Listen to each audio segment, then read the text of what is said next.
Winning a chess game isn't something you can simply make happen. There's no outright winning strategy or forced win. If you simply hope that your opponent will do all of the work for you and make a blunder, you won't win as many games and you won't get very good.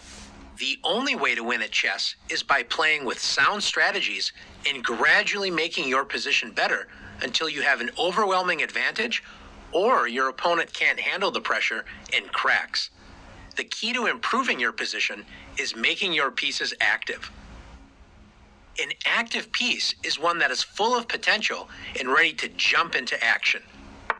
When you start a game of chess, none of your pieces are active. Most of your pieces can't even move. Your job is to get your pieces into the game and put them on active squares where they can attack, defend, and improve your control of the board. Let's take a look at a few positions and compare who has more active pieces. Let's start by looking at some opening moves and see which side does a better job activating their pieces. White begins the game with e4, controlling the center and already opening up lines for the light-squared bishop and queen. Black plays h6. This pawn controls g5 but does nothing to help with development. White plays knight f3. The knight activates toward the center, controlling the d4 and e5 central squares. Black plays knight a6, developing a piece, but unlike White's last knight move to f3, Black's knight on a6 does not control the center and only controls 4 squares, b4, c5, c7, and b8. Let's compare that to the knight on f3. 1, 2, 3, 4, 5, 6, 7, 8. 8 total squares, or twice as many as the knight on a6 controls. That's why it's important to develop toward the center. White follows this advice with bishop to c4, controlling the center and placing pressure on Black's weakest point, the f7 square. Notice White is ready to castle on the very next turn.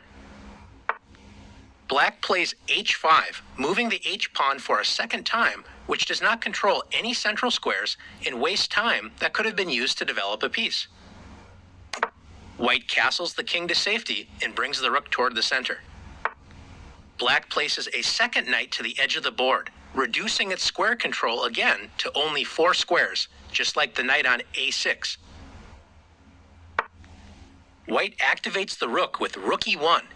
The rook enjoys open lines in the center of the board. Notice the rook can help support the e-pawn's advance up the board in the future.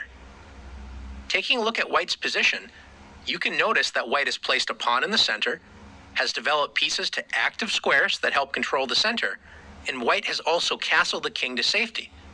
Black, on the other hand, does not control any of the key central squares, has 2 knights on the edge of the board, and Black has not moved any pawns that would allow the bishops and queen to enter the game.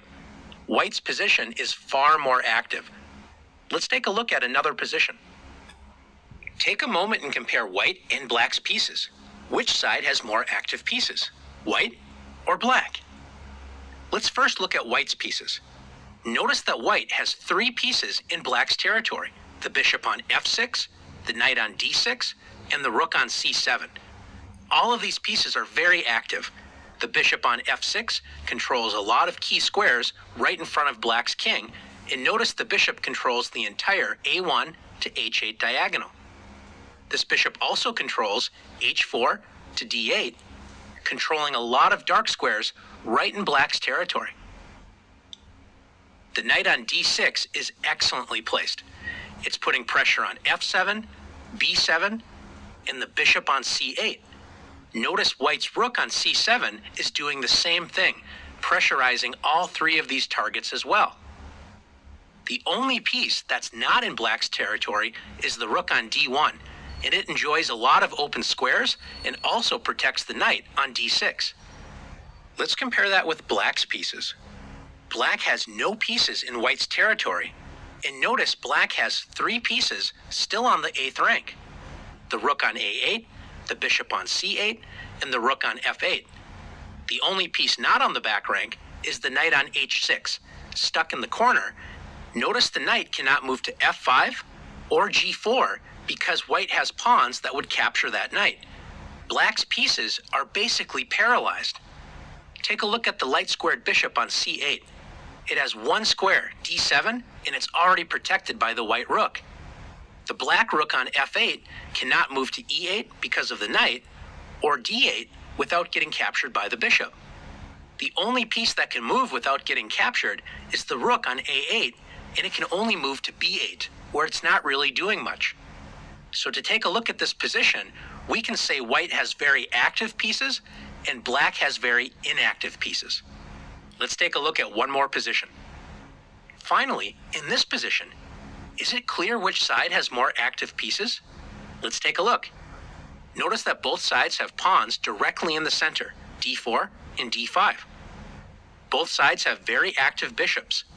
They both control kingside and queenside space. Both sides have queens directly behind those bishops, controlling good diagonals on the king side as well as queen side, and they're well placed in the center of the board.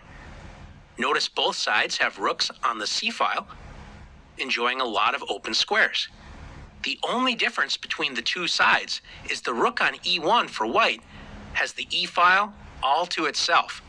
Meanwhile, the rook on f8 isn't really doing that much for black. So black solves this by playing rook f to e8. Both sides have very active pieces. We would call this an even or balanced position. Now that you've learned how to identify active versus inactive pieces, it's your turn to practice activating your pieces. Please consider subscribing and hit the like button. Thank you, and hope we can learn more in our next video.